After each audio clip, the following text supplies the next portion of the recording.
All right, most people celebrate champions, but rarely one spends their lives sharpening them.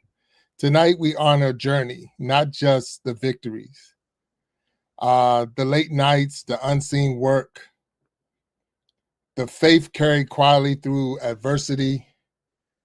We're going to, look at some of the things that make real heroes. So many times we overlook these people. Sometimes we don't even see the ones that's behind the scene making the work happen. That's what we're all about. That's what the show is all about. That's what the Iron Sharpening Iron show is all about. Pointing out those people, pointing out those ones, and letting you know that there's real people out there doing real work at all times. So we thank you for tuning in to the Iron Sharpening Iron show. I'm your man, Big Jack, and we are stronger together. If each one would reach one, we could all grow and glow. But I can't do this by myself. And because I know I can't do it by myself, I'm going to have to get my man up here. And once I get him up here, we'll kick this off. So tune in or wait up so I can get my man up on this stage. Give me a second.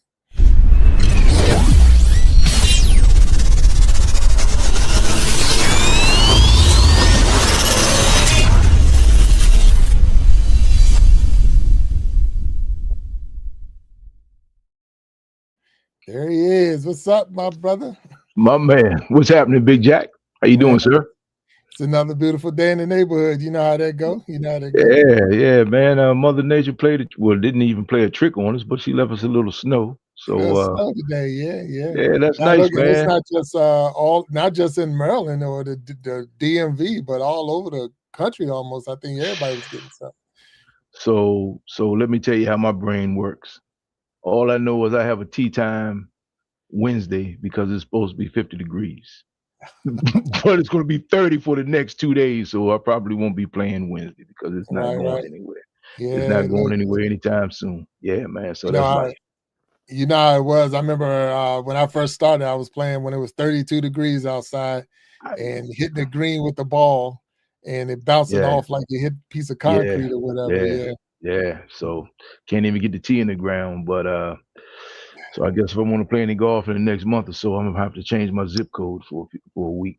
So hey, go down south. That's what they tell us. That's what it is, man. Look, man, we got an awesome show in front of us today. Yes, sir. Going way back. This guest is we went to high school together, so that's how far. Yeah, that's way back. That's way back. Yeah, way back. Yeah, back in the late 89s, I guess it was late 80s. Is when we had this person on. So well, not on, but me and him seen each other. This is the first time we've seen each other since then. So it's pretty cool to have him on the stage. But you know what would touch my heart, and even with having this guest, and I just want to drop this because there's a lot of people that do a lot of things behind the scenes that we don't really recognize. Yes, and it was such a great honor when I seen that he had got recognized for being maybe what sometimes you don't think about. And when that happened, I was like, man, I got to get him on the show. And it's unfortunate for me, that I had to, for that recognition to come up to get him on the show. But we've said this a lot of times before. I'd rather talk with you than talk about you. And here we have an opportunity to talk to him. So if you don't mind, I'm going to get this man up on the stage and we can have a conversation with him. Right? Let's get to it. Let's get to it. So we're going to kick off this show. So everyone out there in the chat, thank you for being here. Welcome to the Iron Sharpening Iron show.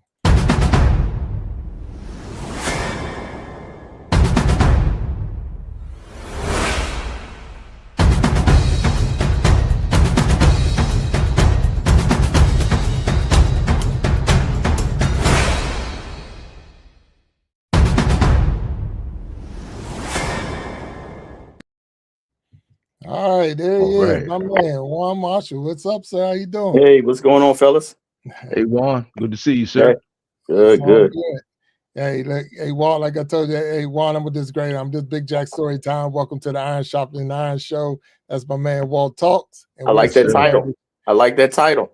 Oh, yeah, Iron Sharpening Iron, 100. Yeah, that Proverbs 27:17. Yep. Yep, it is. Man does it all. He does it all. Yes, sir. That's 100%. And that's what we're all about. So this show is designed to we're going to get stronger talking to you. And hopefully while you talking to us, you're going to be strong. And together we Yeah. will help each other Yes. grow and glow, as we pointed out. So letting you know right now, we are live on Facebook, we're live on YouTube, we're live on Twitch, we're live on LinkedIn, and then we'll make cuts of this and put it on Instagram and TikTok and any other social media platforms that's out there. But I'm so glad to have you up on the stage with me tonight. So thank you. Thanks for the invite, man. I really appreciate it. Yeah, I know. So, and you're more than welcome. So, Juan, only big question I need you to do for us or break down for us is introduce yourself to us and to the audience watching right now. Well, okay. My name is Juan Marshall. I'm a husband. I'm a father of 3 girls, grandfather of 4 kids, 3 boys and one granddaughter. Been covering boxing since I've been in the sport, interested in the sport since I was like 18 years old, really. And things didn't go the way I wanted to go, so I just got into their inner side of boxing, you know. And I wanted to highlight others, you know, since I wasn't be able to get on the stage. I wanted to highlight the kids around here, you know, and I saw them, you know, do some things that I was like, these kids are special. They can go somewhere. And I had the privilege of watching those kids grow and become world champions. Yep. Wow. So that's to sum it all up in a short sentence.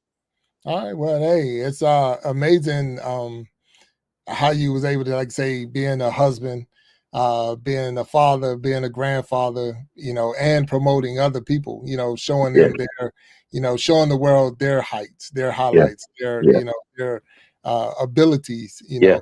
You didn't mention what area you're in. So what part of the country you're in, if you don't mind sharing? Right now, I'm in Suitland, Maryland, just not too far from where I grew up in Capitol Heights. You know, I'm in Suitland, Maryland, and right in the middle of pretty much all the boxing activity. Everything's around Suitland area and out or right outside of it. So I was only maybe no more than 20 minutes away from all the gyms that I covered. Okay, all right. So I was in the perfect spot. Yeah, yeah. So for those who know, and you know, if you watch any other show, you already know that I'm from the DMV. Walt Talks from the DMV. So where Juan is talking about right now is in that same area. So that Washington D.C., that Maryland, Northern Virginia, all that area is where we're talking about. So yeah, and the good thing is that a lot of the boxing, the heart of the boxing area, they're really PG County. Okay. Yeah, so it's a PG County thing for real. Then everything else outside that attaches to it. Yeah. Right. Okay. So now, only thing I remember about boxing growing up, and I'm out of the Pep Mill Village area, so I was outside the Sea Pleasant Pep Mill Village. I played football, I played baseball, I played tennis, and other sports, but I didn't box at all. I was in the ring more than most people ever because of the fact that was our punishment. That's what they used to send us when we didn't do the right thing. If we was out on the field wanting to fight each other, you know, two players want to fight each other, they used to make us go in the gym and get in the ring with the Golden Glove boxers. And by the time we finished one round with them, we go back out there and play football and didn't want to get back in the ring. So, yeah, that's it. Yeah. Boxing can be a brutal sport sometimes. Oh yeah. And it'll straighten out the person that really doesn't want to box. It'll straighten them out real fast. Yep. So but it's funny. So you were saying that you covered the game, and you also mentioned that you couldn't do the game. So what happened that you couldn't do? You couldn't perform in the ring.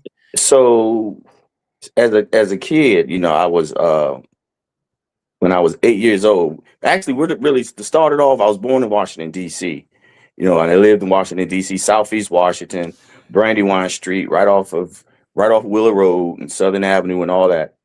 And for the first 7 years of my life, you know, my parents moved then to Capitol Heights, moved in Capitol Heights we lived off of Capitol Heights Boulevard and Larchmont. And with Glacier Avenue is this popular landmark everybody in the Capitol Heights knows called Big Ben. So we went to Big Ben, the little store right there. We lived right the next street over off of Emo Street, which was Glacier Avenue. We lived at the bottom, last house on the right on Glacier Avenue. And we lived there for about a year. But then my mom and dad found another house in Capitol Heights which we moved not even 5 minutes away. And we moved right over off of Capitol Heights Boulevard on a street called Abdul Street, right there right across the street from the Capitol Heights police station. So we actually lived in the whole town of Capitol Heights. I used to call it Maybury. You know, I used to call it Maybury when I was a kid. I used to call it Maybury. Right. And so at 8, when Christmas time rolled around, my mom, I remember like it was my mom bought us a pair of boxing gloves, and she bought us a heavy bag with the little sand bottom to it when you blow it up with the air. So the toy kit, you know, and that's when I really got into it. And my oldest brother at the time, he was an older teenager while we were still kids, you know, he got into it. And he was just showing us some things, you know, and so we started like boxing kids in the neighborhood, you know, and but that didn't last too long because my brother at 18, you know, he wanted to, you know, started getting a little grown. He wanted to go venture himself. So he left home. And that's when we got into the other sports like basketball, football, and we started playing the boys club stuff. Okay. You know, once we got into boys club and then things then, you know, moved up and went to high school, started playing high school sports and things like that. So when I got into high school, I played high school sports all the way to my 11th grade. And I remember Coach Murphy. They got mad at me because I didn't play my senior year. Right. They got mad at me because I started making money, man. And even if it was at Popeyes, I remember Popeyes Chicken right there at Addison Plaza. Yeah. I started working there, right? Started making some money, get my own checks and started buying my own stuff.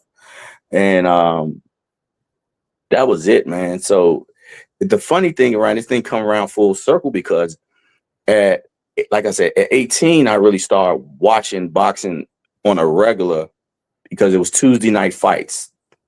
And we have guys like local fighters, like used to be on Tuesday nights, like Daryl Coley. He's a local guy from the area, from Maryland Park, you know, and he was boxing on Tuesday night fights. I remember Daryl when we were kids, you know, shooting basketball, and he would have to go take his run. He would just take off running because it was time for him to run, stop playing basketball, and he go run. So, you know, watching him grow up and become a professional and things like that. So ironically, fast forward, and when I got into my 20s, I started working for UPS. Okay. And started working at UPS back in 98. Started working at UPS 98. And on my route, ironically, Boogaloo Roach, Bernard Roach, had a boxing gym on my route. And a couple of bays down from him, another guy, Lontez Fox, he had a barbershop that he worked out of one of those warehouse spots. And a couple of streets down, a little further down the road about a 3/4 mile down the road, Andrew Council, he's in the Hall of Fame. He had a boxing gym down there. So I had boxing gyms in my area on my UPS route. Wow. You know, and then once you know, getting to know those guys, I mean, it's amazing how this thing worked out, because when I stopped working for UPS because I had some knee issues and couldn't drive anymore, so my brother-in-law came from California on a visit, and he had a camera with him, and he was telling me about this camera and everything. I liked the camera. I was like, man, it's a nice camera. It was a Nikon D40. That's the one he had. It was a smaller camera. So I said, you know what? I'm gonna get me one of them. I ordered me one of them cameras, and I just started going to the boxing gyms, man, in the area, taking pictures and videos. And back then, when Facebook was the popular social media thing at the time, it was just kicking off. So everybody wanted to see what I was posting on Facebook and what videos and what gym and who was sparring each other. So I used to do that, you know, online.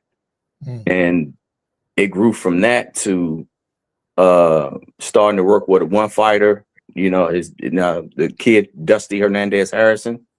He was like a 17-year-old kid getting ready to turn pro, was one of the youngest professionals in the sport of boxing at that time. You know, now you got a whole lot of 18-year-olds starting to fight. Yeah. So, but he was one of the first to do it. And And when I started working with him, you know, his career started going one way. So I just started to create my own and go my own way, you know, because I didn't want to be stuck covering one fighter, you know, because I would have been in a box, you know. So when I broke out and started creating my own platform for these fighters, I had to tell myself, I said, it's too much talent in this area for nobody to know about. Because you only hear about fights in Vegas and fighters coming from Philly and things like that, you know. But now you talk about boxing, and DC is one of the people they talk about in the areas they talk about. You know, these kids out doing good in this area. And so when I started really grinding and getting in this area, it was one particular guy who covered boxing in this area. His name was Gary Digital Williams, or his name is Gary Digital Williams. He's still with us. So Gary had boxing along the Beltway. Everybody went to his blog and to see what was going on, to see the results of the fights and see what fights were coming up. So when I was reading his stuff, I know, he didn't have any pictures. He didn't have any pictures. And at the time, I was just doing photography. You know, I didn't even start writing. I wasn't even in the writing business right then, you know, so I was just doing photography. So when I met Gary, I was like, Gary, I noticed that you know, on your articles, you gotta, you know, you do some good writing, you put up a lot of good stuff, but you don't have any pictures. Can I come on and help you out and work alongside you to put up the photos to what you're writing, so give people a vision of you know, of what you're writing? He was like, sure, come on, do it. So we started doing that. And then I had an itch to just create my own because it was so much going on. We just couldn't do it just one platform. So I created my own platform. You know, that's when I created Pro Am Fight Talk in 2012. Because when I was doing photography from 2009 all the way to 2000, when I finally put the camera down, maybe 2013, I put the camera down in 2013. Wow. But in 2012, I created my own platform, Pro Am Fight Talk. Took me forever to get a name. Everybody had, I was coming with all kinds of names. And I was like, man, what can I come? I Google it what I come up with. Somebody had it. Google it, somebody had it. Google it, somebody had it. Then I was like, man, I go around. So I had a conversation with myself for real. I was like, man, you know, I go around all these boxing gyms and I, you know, take pictures of these pro fighters. I take pictures of these amateur fighters. And, you know, I would talk to them and put them on video. Then the light bulb went off. It was Pro Am Fight Talk. Right there. It is. And I was like, wow, there you go. Yeah. So wait a minute. So now, you stepped into this. You was probably one of the first content creators. If you want to look at it that way, you creating content and putting it out there, but you was doing this on a volunteer basis. No one was actually paying you to do this. It was just, you saw a need and you said, hey, I'm going to take care of this need because people need to see. All right.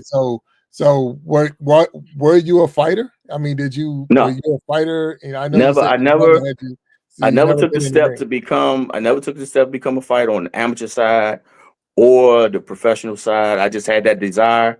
It was always in me, but I just never was able to. And then, you know, with health issues down the road, whatever was late down the road, I was older when health issues kicked in during the time of me covering fights. But yeah, I never stepped into the ring at all. I just had a passion for it. Love the sport, love watching it, love covering it. I just loved it.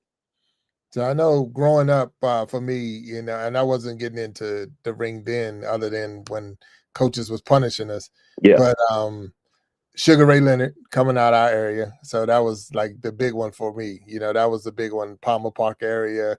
You go down there, you see his gym, and you know, Hagler and Hearns was the big, you know, if you saw Sugar Ray, there was Hagler, there was Hearns, and then Duran. So that was like the big circle. Exactly. You know, and Benitez. And Benitez, you're right, Benitez. So that was the circle that we saw, and really that was the only thing I knew about boxing. I didn't know any. And it was a couple of locals, but you just didn't recognize and you didn't give them the credit that was due to them, because it wasn't, if you didn't know about it. So something that you created, I think gave one of those boxers a voice and let people now see him outside of, if he wasn't in the gym, now you get to see him. Yeah. And then it also introduced us to that world of boxing. It introduced us to another world that you didn't even know was going on. Like I say, inside the rec center, all you thought was there was a pool table where Walt Talks used to bully me on the pool table, and then there was a Oh man, basketball. Yeah. this You guy, didn't know they man. had a Yeah. gym or a ring in there, so when you Oh saw it, man. Hey Warren, you know that guy was that size when he was 8. You know that. I know I never saw a small Never Bill saw a Jackson. small No, Jack. Never saw a small Jack. never. Never. Yeah. He always been that size since I met him when he was about 8, maybe Yeah, 9. I was 14. He was 9. Yeah. 8 or 9. Yeah. So now, so Juan, where did it take you? I mean, other than the DMV, did your ambition and your drive, your reporting, did it take you outside the state? Did you travel around, or what else? Yeah, so when it started, like I said, I was covering the guy Dusty Hernandez, and as an amateur, he got signed at 18. He was like 17 turning 18. So the promoter was kind of, wondering, can I sign this kid? Because he's only 17. And will it be legal? But they ended up signing him, and he was fighting all his fights with this particular promotion company down in Memphis, Tennessee. Mm. And for a couple of times he fought down there, and I got a chance to follow him down to Tennessee and all that. And that was my first time really traveling, when it came to that, outside of the DMV area, because that particular DMV fighter was fighting outside the area, and as time went on, though, I found out that a couple of other fighters used to fight for that promotion company, like Lamont Peterson and Anthony Peterson used to fight, on those promotion cards down there. And then, I had the opportunity, going to the Atlantic City, because most of the fights, a lot of fights that happened on the East Coast before they moved to Barclays, and they were fighting in Atlantic City. So I was definitely going to Atlantic City and up there and watching those guys fight up there and covering those guys. And when I'm not available to go, out of town, I had build relationships with other photographers. And they would, use my platform to be able to get credentials to go shoot if local fighters. And I only gave them that choice to do that if DMV fighters were fighting out of town in the area he was talking about.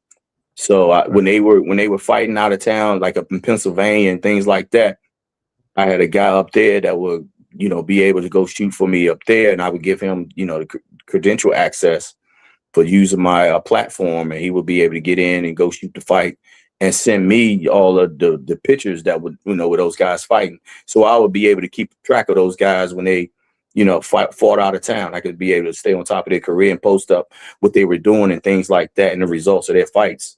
So I was able to stay in tune when those guys went out of town. No, that's awesome how you're doing it. I mean, it's like I say, I know the roof still got to be over your head. Food still got to be on the table. Clothes got to still be on your backs. You already said you're a husband, your father, even grandfather.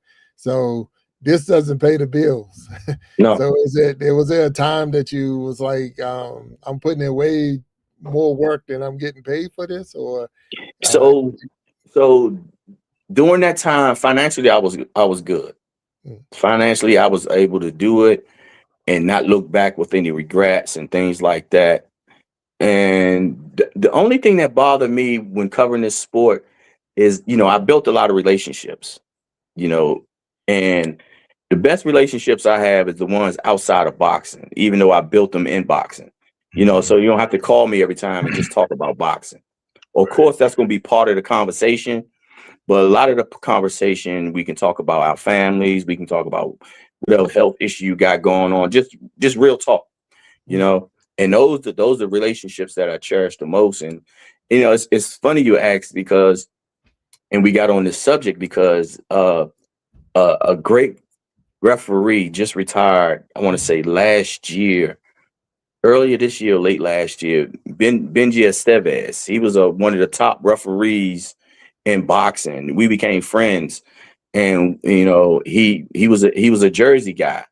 He did all the fights in like New York, Jersey, and that was his main thing. So when they had those big title fights in Jersey, he would be one covering them. So when he retired, he moved to North Carolina, you know, and we had a conversation. And like I said, the best relationships, man, is when, you know, we can talk, and we can talk about family, we can talk about health, we can talk about all that. And we can still mix boxing into it, but that's not the heart of the conversation. Right. Yeah. No, that is good. I mean, it is 100%. You know, so many times, like people say, I don't have work relationships. With people I work with, I don't talk to them outside. Because anytime we Yeah. get together, all you want to talk about is work. So, Yeah. like, you know, I'm a real person outside of that arena. Yeah. But Yeah. financially, to finish the question, financially, if especially when it comes to certain things, you got to have a passion for certain things when money doesn't matter, you know. But you don't rob yourself. Right. You know, you don't rob yourself, and you don't drain yourself because you're so passionate about something. So you really got to weigh it. You know, you got to weigh that thing and say, is it really worth it? Because when I first started going to these boxing gyms, my idea was I should open up me a gym. Mhm.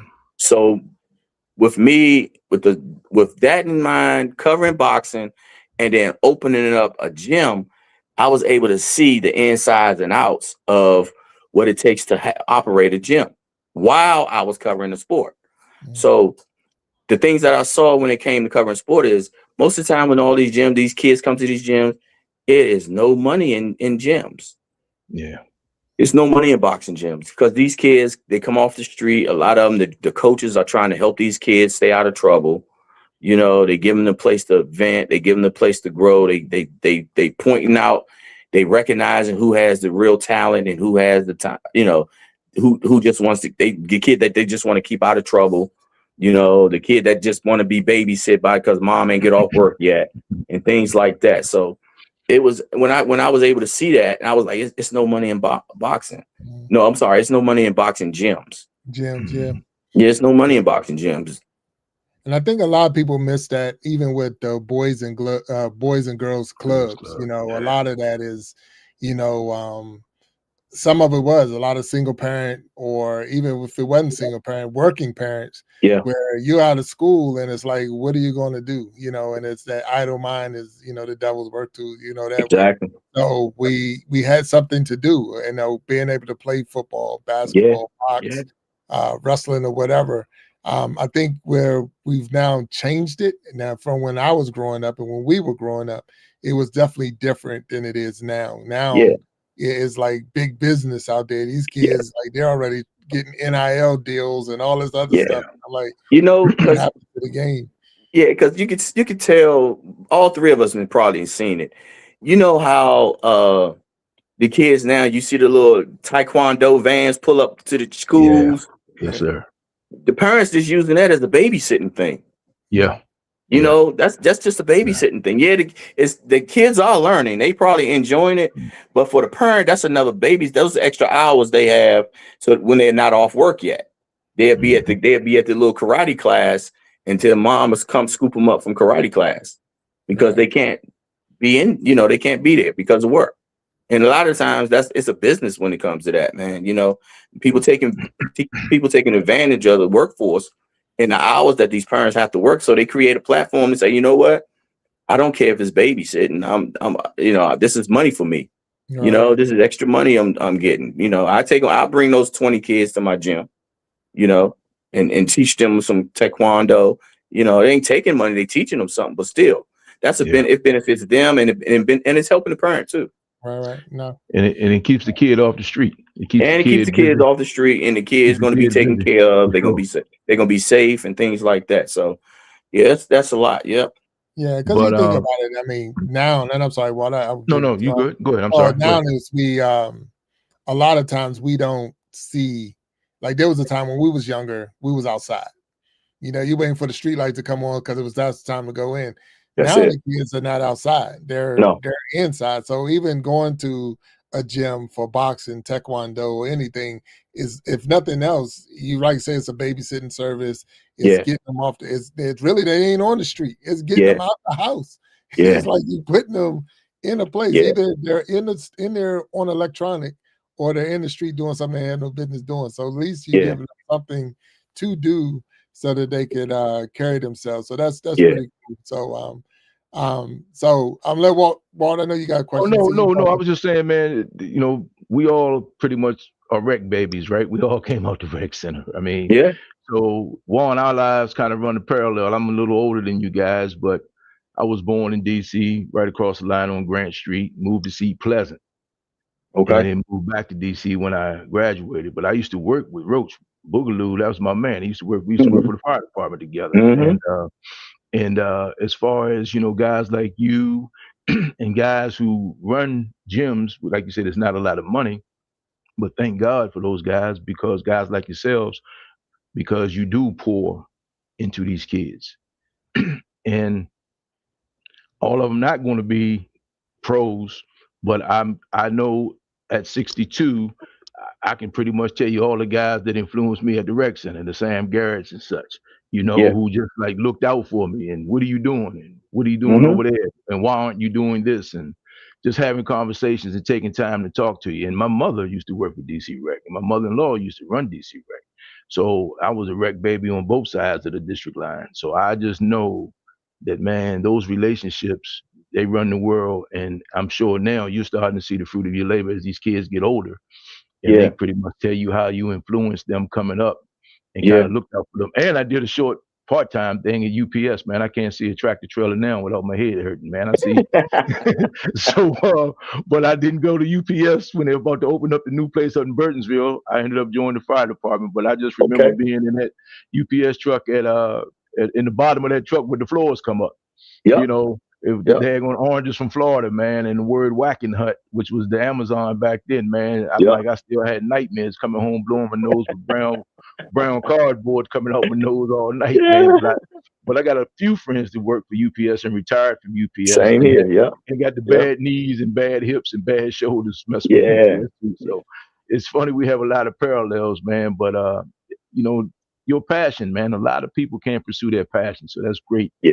That you got an opportunity to do that, because a lot of people can't. They don't. You know? One thing I learned about this sport when I created it, it's going to be a platform for the fighters. Okay. I didn't want it to be about me. I didn't want it to be about anybody else but the fighters. Because it's like you're saying, you know, you were naming fighters from the area. Back in the 90s, we had world champions back in the 90s but people really didn't recognize them, because, you know, we had Two Sharp Johnson in Washington, D.C. He's an international boxing Hall of Famer. Excuse me. We had William Joppy. We had Sean Bay Mitchell. Sean Bay Mitchell and I, we were inducted at the same time in the D.C. Boxing Hall of Fame. We had Sean Bay Mitchell. Then we had Andrew Council. So all these guys in the 90s was champions at the same time. You had Chop Corley. So it was those 5 guys that had world titles. And that was in the 90s. And after they had their hiatus in the 90s, they went, you know, everything went kind of dormant in this area. Boxing was still going on, but the height of the boxing as far as elevated the world champions, it wasn't happening. You know, but only when Lamont Peterson fought Amir Khan in 2011, December in 2011, and they brought HBO came to town, Golden Boy Promotions came to town, and they threw that show at the Washington Convention Center. And once that show happened, one of the local promoters, Keystone Boxing, they came back and put things right back on the map again, you know, when it came to throwing shows in the area. Once they started throwing shows in the area, it gave another opportunity for new fighters to come up and make their build themselves up. And when they build themselves up, you know, I was able to, and I seen these guys as kids and amateurs, you know, become world champions. So when I seen these guys as amateurs, I had an opportunity to interview them, you know, before their first professional fight, interview them throughout their professional careers, and then watch those guys become world champions, you know. And then I saw Gary Russell become world champion. I saw when Jared Hurd became a world champion. I saw even some of the women's boxing. Franchon Cruz become women's champion. I think she's ready to fight Clarissa Shields again. So their second fight, that was both of those guys. That was their pro debut fight against each other. Franchon Cruz and Clarissa Shields, and Franchon was out of Baltimore, and Tori Nelson. Tori Nelson had like 12, 13 titles, whatever it was, and she was a world champion. Yeah. So I was able to see these guys fight. Even now, currently Lamont Roach. I saw him when he's in the Golden Gloves, winning the Golden Gloves title. Yeah, and come up through the amateur ranks and being signed in his first fight with Golden Boy Promotions. His career started, under a top boxing promoter, and now, that's why I'd be able to look back and be like, wow, I covered those guys. Gervonta Davis. Man, I covered these guys before they had millions of dollars. I covered these guys when they were broke. Their mom and dad were living regular lives. Some of them struggling, and then some of them had, challenging lives and things like that. Like Gervonta Davis, I seen him before he had all the tattoos, and I saw Jared Hurd before he had all the Swift tattoos, and I saw these guys when they were kids. So, I saw them come through the ranks, and that's what I created my platform for. Every time I would get to see them, I would talk to them, and I would interview them, and I would put their stuff out there so they can be seen. Gotcha. Did you cover Isra Gerger? It was when now? She was retired. Yeah. She's in the boxing Hall of Fame too for women. Exactly. Yeah, she beat her husband Marty. Daughter. Marty's a good friend of mine. Her husband Marty. Yep. Yeah. But she beat the coal miner's daughter, which is Christy Martin. Yeah, Israel was a great fighter. Absolutely, 100%. I want to thank those who are out there now in the chat community for being here. We got 11 million people out there right now. Like I say, every one of y'all millionaires or a million to me. So I see BBTV out there. Patty, thank you for coming through. Sharon Jackson, Davina.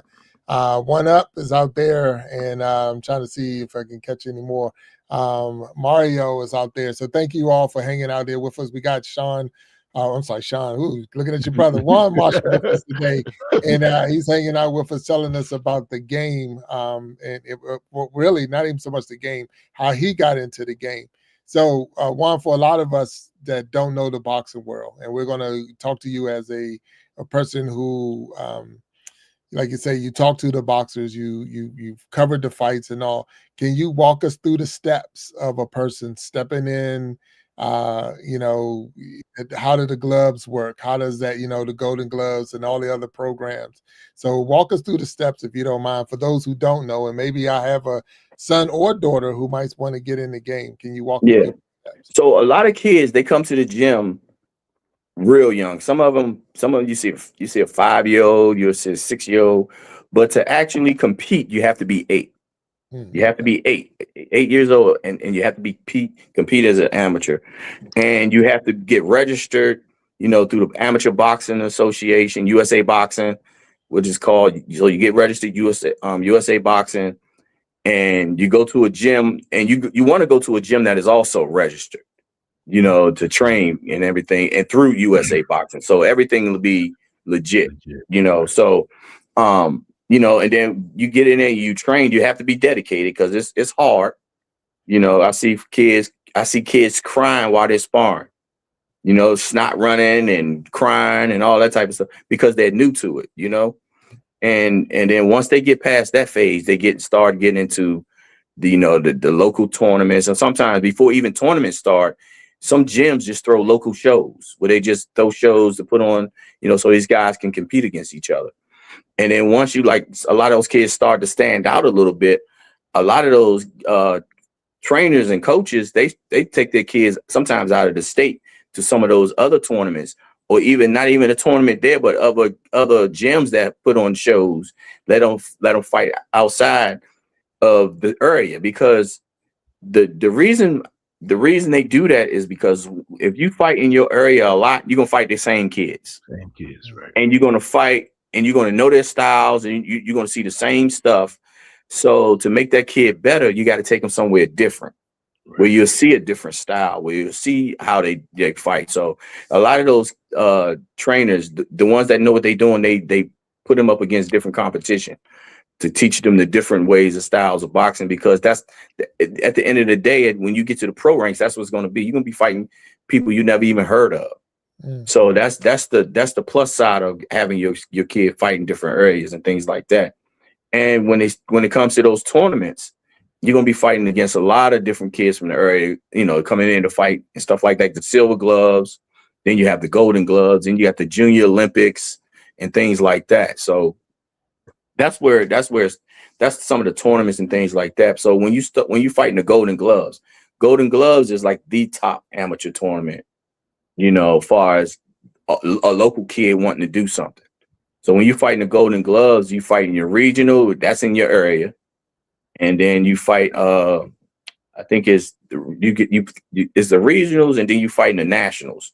Once you make it through the regionals, you qualify in your area, and your area has a local golden glove council, so-called, out of the region. They have their own local golden gloves team. Once you're on that team, then you fly to the nationals, and whatever your weight class is, you fight into the nationals. And the nationals, I think it lasts for about a week, because you fight every other day, or sometimes once or twice a day, sometimes, so it lasts. And then once you're a golden gloves champion, and a lot of times throughout those ranks, throughout those tournaments, a lot of those kids get nationally ranked and things like that. And also just with the local gyms and the regional tournaments and things like that, you also have the actual USA Boxing, which represents the United States amateur boxing team. And they're looking at this talent, and they're looking at the guys, some of the best fighters, to represent the United States, and they fight internationally. They do tournaments around the world. They do international tournaments. And we had a guy that lived in Oxon Hill, Jamal Harvey. He did well. He was part of the Olympic team, this past Olympic team. What was it, like 2020 Olympics, 2022, something like that? Last one was 24. Wasn't it 24? Was it 24? Was it Summer Olympics? When is the Summer Olympics? 24.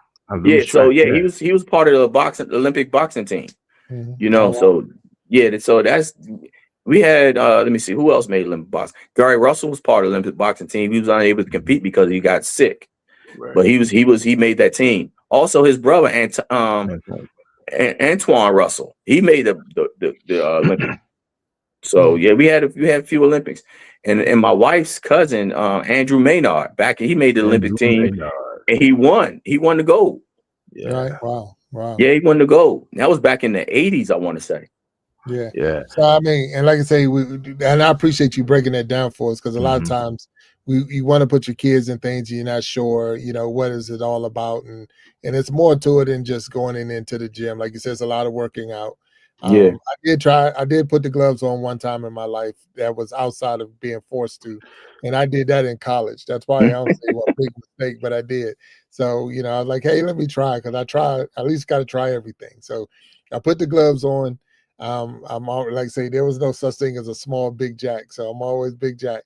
I weighed in at 225, so you already know I'm fighting in heavyweight.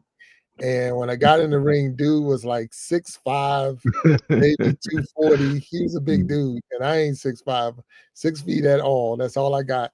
And that man laid on me for probably the whole round. I mean, I couldn't even lift my hands up. That glove, what is it? 8-ounce gloves? Is they 8-ounce gloves? No, 8-ounce gloves. When you're in the gym, you sparring with 16-ounce. 16 ounce. Okay. It's a bigger glove because you don't want to hurt. You don't want to hurt the fighters. Right. But the actual fights, you got 8-ounce, and I think they go to 8, 10, and 12. Okay. But most of the time, the smaller guys you see, they wear 8-ounce gloves. Yeah, okay, so the gloves we had on, and I just say they wear 10-ounce gloves. They could have been 500 pounds plates in my hand. I could not get my arms up. Yeah. Boxing is a sport of endurance, man. Yeah, that's why everything is on a timer. When you're hitting the heavy bag, they put that time on it. They put that 3 minutes, because professional boxing got 3 minute rounds, so they put that 3 minutes on there. And your Yeah, break is when that bell rings. So it's all about endurance.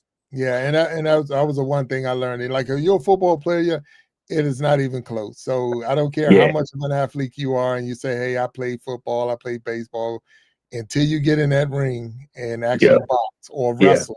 So all Yeah. that back and Right. forth. Because I Yeah. remember, the workouts that we back when the Capitol Center was in Oh, the yeah. DMV, Yeah. and we used to run from the Capitol Center to Bladensburg High School. Just that was wrestling workout. You used to run Yeah. there, Good and I'm gracious. like, That was a nice little run. Good it was a gracious. nice Yeah. run, but it's like Up and when 202. you get there, they're like, okay, that's one round. Like, what? Yeah, that's one Yeah. round. And that's Yeah. like, Yeah. That's holy why a lot crap. of athletes in other sports, they come to boxing trainers to come to the gym and do those workouts for that endurance. Just to get the workout, That's 100%. it. Yeah, just to get the workout. You Yeah. never, and you can do that. So that's another Yeah. thing for pointing out those who are watching this and is going to either watching it live or going to watch it. You can actually join a gym, do Yeah. the boxing workout without ever getting in the ring and fighting It's it. anybody. Yeah. Just the workout, just the Floyd punching the Mayweather. bag, He has hitting a the ropes. Go ahead, Walt. Go ahead. Floyd Mayweather has a franchise of gyms to get Yeah. the boxing workout. Yeah. All right. And that's Yeah. part of the business side too, That's I Yeah. I had an opportunity to talk to a lot of these guys.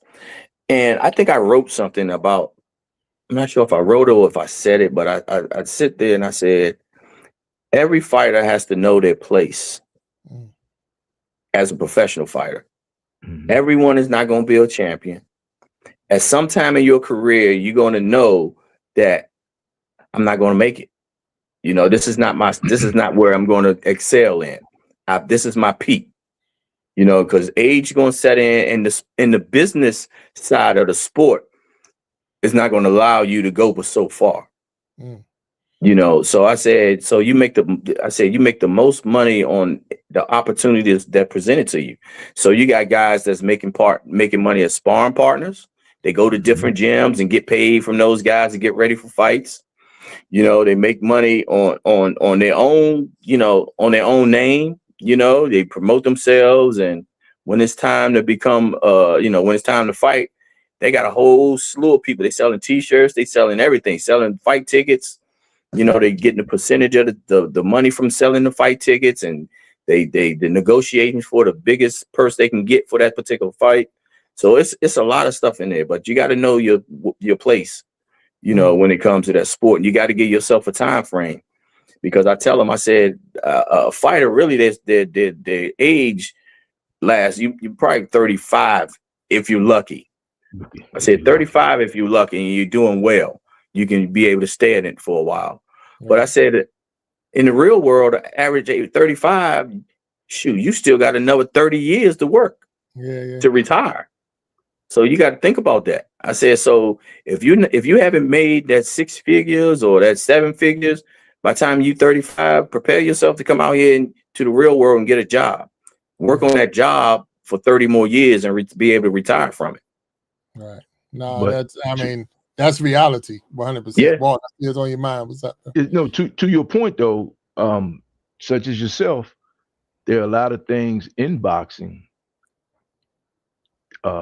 promotions, cameramen, commentators, trainers, referees. I got a buddy, Malik, who's a ref. Malik Wale.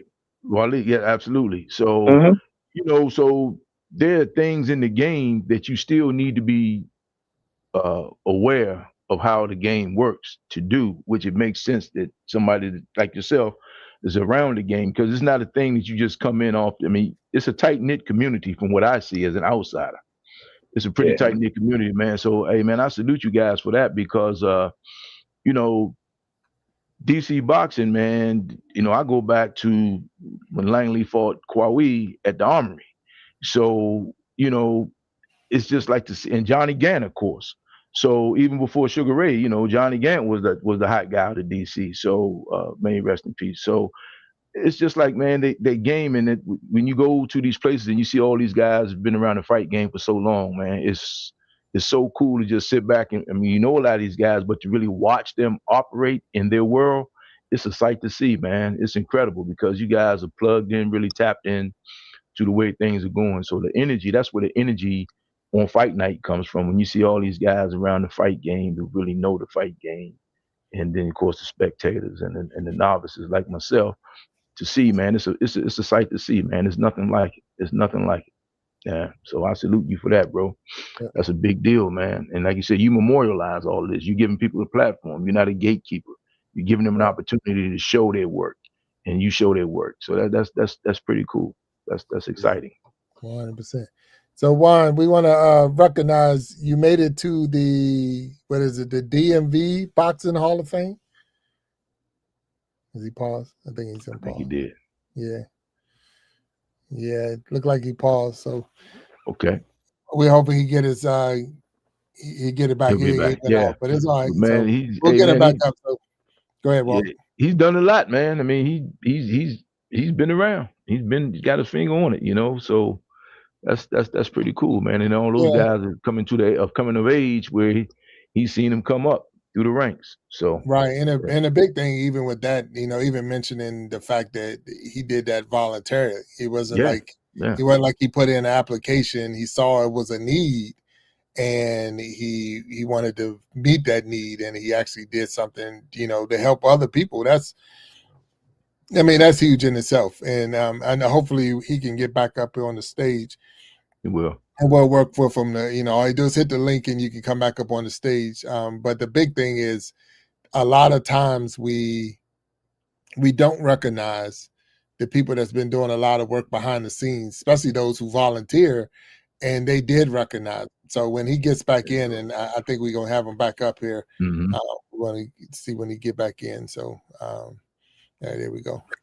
All right, you back? What's up? I'm back. Took an 8 count. He took an 8 count. My phone couldn't take the heat.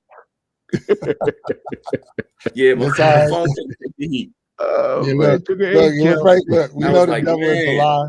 I'm gonna tell you, the devil is a lie. We already know it. So it was right when I was about to recognize you. He's trying to work on it. Yeah, you in the Hall of Fame. So tell us about that. Tell us about being inducted into the Boxing Hall of Fame for DMV. Yeah, Washington D.C. Boxing. It's ironic because I first started this, man. I wasn't doing this to be recognized. I wasn't even thinking about a Hall of Fame. You know, I went to the banquets and things like that, but I was so focused on my platform for the fighters, I didn't even think about, you know, the recognition afterwards. You know, after I retired, I thought I was going to be done. You know what I'm saying? So, you know, I wrote my last article December 2023. So 2024, I said, you know what? That's it. That's it. I don't have a passion for it no more. I don't have a drive for it no more. That's gonna be it, because I don't feel the same when I'm going to cover fights. I used to get excited when shows were coming up. When the excitement stopped, I just like that passion. That told me that passion wasn't there. You know, when 2024 came, I told people I wasn't going to cover fights anymore. I was going to just focus on being home, my family, and then a new season, you know, kick in for me. You know, you know, my new journey for myself. You know, so I stopped, you know, covering fights in 2024. So 2025 come around, and I was at church, and I was at a leadership meeting. You know, we had at church, a leadership conference actually, and the whole conference, my phone never rung. You know what I'm saying? Silent. And as soon as we got our lunch break, my phone rang. Right? I was like, wow. I said, it's perfect timing. All this time, my phone rang, but lunchtime came, and it was the guy who's in charge of the Golden Gloves, the Washington D.C. Golden Gloves. His name is Bobby Magruder, and he runs the DC Boxing Gloves. So he called me, and he wanted me to come announcing for the Golden Gloves because I did it in the past. And I was like, nah, Bobby, I'm retired, man. I'm just gonna be chilling out. You know, nah. He was like, okay, man, you know. He said, but I'm gonna recommend you for the Washington D.C. Boxing Hall of Fame. I said, okay, you recommend it? Okay, I appreciate it. So when we got off the phone, I was like, man, he gonna recommend me for the Washington D.C. Boxing Hall of Fame. And I just told him no, I wasn't gonna cover these fights. So I said, let me call him back and go cover these Golden Gloves, man, to make things right. So that's what I did. You know, I covered it, and that was in February, right? So a few months went past, and I was on the way home. I think he was from a doctor's appointment, and I was almost home, and my phone rings, and it was somebody else, another friend I made in the sport. His name was Ken Sprouse, you know, and he was like, Juan, we're going to go ahead and induct you into the Washington, D.C. Boxing Hall of Fame. I was like, man, yeah. And I was like, wow, okay. You know, I got that induction. So that's how I went, man. Paying my bio and things like that. Yeah, you got it up on the screen right there. You see that? Yeah, I saw that. Yeah. Yeah, that's what's up. Yeah. Actually, my man. I put that together. Right. So actually, no, I didn't do this one. This came off a guy who this came off from a guy who he has his own little podcast also. Right. I forgot the name of the show. I forgot it, but yeah. All right. No, but that's nice. I mean, being in again the Washington D.C. Boxing Hall of Fame. So now, Juan, I'm gonna ask you this. The torch. Who's carrying it now? Who is actually covering now that you have retired? You stepped out of the game. You're not doing it. Is there anyone else that's filling your shoes if they can? That's very interesting that you asked that, because during the time Gary and I were covering boxing, right, a lot of people would come up to us like, can I help y'all? Can I do this? Mm-hmm. You know, can I work with y'all? And we were telling them. And in my mind, I was like, create your own platform so we can have more people covering the sport on different platforms. You know, I was telling them, create your own, man, so you can grow too, you know? Mm-hmm. And that's what I was doing. I did that, and a whole lot of people started, you know, covering the sport. But I can only like a handful of people who do it have really a passion for it, because a lot of people doing it for the wrong reasons. Right. A lot of people doing it to get access to fights, and they're doing it to get to know the fighters, and they just doing it just for the acknowledgement of it, you know. But the passionate people that really do it and had that passion like I had, you know, and one of the guys and he works with a young lady, Lou. That's the name of his show, the Light Skin Lou Show. Yeah. So him and I think his girlfriend, they work together, and that's Lamont Peterson's and Anthony Peterson's brother. Okay. And he does a great job of covering these fights. He does a real good job. And he would call me, you know, early on, and I was giving him a whole lot of advice and things like that, you know. So yeah, but I appreciate him for definitely jumping on. There's some other, you know, people out there that do it, but sometimes they do it for the wrong reasons. Like I said, you know, they want to be known, they want to be in the sport themselves, they want to work with like promoter, they want to work with this, they want to be, and they're not focusing on their craft, which was how they started. You know, they ventured away from how they started, and it's covering the fighters. You know, they want to be, you know, matchmakers and things like that. But sometimes, like, it's, you know, the truth might hurt them if they hear this, but they have to stay true, and then they'll know why things aren't working out for them, because they ventured away from what their real calling was, and that's what's colored the fighters. Gotcha. You know, wow. So, yeah. So it's very few. To answer the question, it's very few that really do it like Gary and myself did it. You know, because every time we would come to a show, if we would come, they always ask, when you coming back, man? We want you guys to come back. It ain't the same, you know. But, you know, everybody has their time, and my time is up with that. Right. Yep. So, yeah. So, speaking of time, I'm sorry, but we're at that time of the day. Believe it or not, this was a whole hour. and we knocked it out. But I want to thank you, Juan, for being on the show with us, hanging out with us, walking us down the path of boxing. One, congratulations again for being in the Washington D.C. Boxing Hall of Fame.